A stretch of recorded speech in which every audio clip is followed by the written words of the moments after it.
రాష్ట్రం ఎటువంటి అభివృద్ధి చెందడం లేదని టీడీపీ నాయకుడు గోగిశెట్టి నరసింహారావు ఆగ్రహాన్ని వ్యక్తం చేశారు.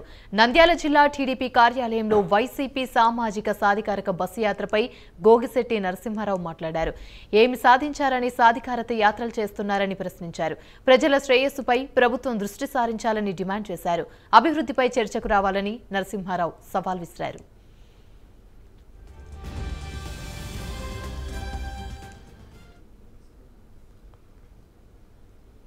సాధికార యాత్రలు చేస్తా ఉన్నారు.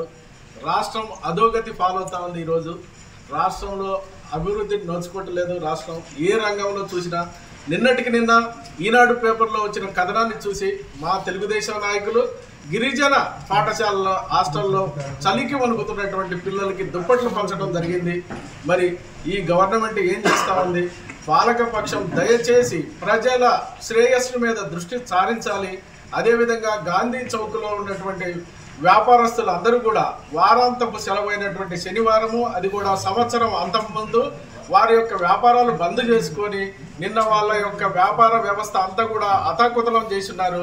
అదేవిధంగా పాలకపక్షం అయితే ఒక వ్యవస్థ, అదే అధికార పక్షం అయితే ఒక వ్యవస్థ, ఆపోజిట్ అయితే ఒక వ్యవస్థని కొనసాగిస్తూ ఉంది పోలీస్ వ్యవస్థ కూడా.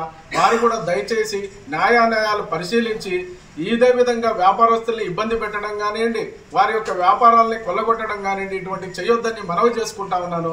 అదేవిధంగా రాష్ట్రం ఎటువంటి అభివృద్ధిని కూడా నోచుకోవట్లేదు. ఖాళీ ఓన్లీ రాష్ట్రానికి సంబంధించినటువంటి వనరులని కొదవ పెట్టి ఆ డబ్బును సంక్షేమ పథకాల్లో పంచుతా ఉన్నారు తప్పితే అభివృద్ధిని కానివ్వండి, చంద్రబాబు నాయుడు గారు లాంటి ఒక ముందు చూపున్నటువంటి నాయకుడిని చూసి రాబోయే ఎలక్షన్లో వాడిని కనుక ఎన్నుకున్నటువంటి రాష్ట్రం ఎంతో అభివృద్ధి చెందుతుంది.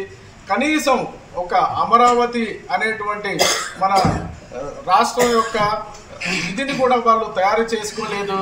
ఏ విధమైనటువంటి కూడా అభివృద్ధిని కానీ నోచుకోకుండా వారు రాబోయే రోజుల్లో ఎన్నో నియంత్రిత పాలన కొనసాగిస్తూ ఉన్నారు. ఎటువంటి అభివృద్ధిని కానివ్వండి, సంక్షేమ పథకాలు కానివ్వండి ప్రజారంజకంగా చేయాలి. ఇన్కమ్ జనరేట్ చేసి ఆ సంక్షేమ పథకాలు పంచాలి, కానీ ఆస్తులను కొల్లగొట్టి సంక్షేమ పథకాలు పంచకూడదు. అదేవిధంగా రాబోయే రోజుల్లో ముందు చూపున్నటువంటి ఒక దార్శనికత ఉన్నటువంటి చంద్రబాబు నాయుడు గారి నాయకత్వం వర్ధిల్లాలి. అదేవిధంగా ప్రజలందరూ కూడా ఎంతో చూస్తా ఉన్నారు. ఈరోజు జరుగుతున్నటువంటి పరిపాలనని సాధించేటువంటి విధానాన్ని కూడా ప్రతి ఒక్కరి మీద కేసులు పెట్టడము, ప్రతి ఒక్కరిని కూడా సతాయించడము జరుగుతూ ఉంది.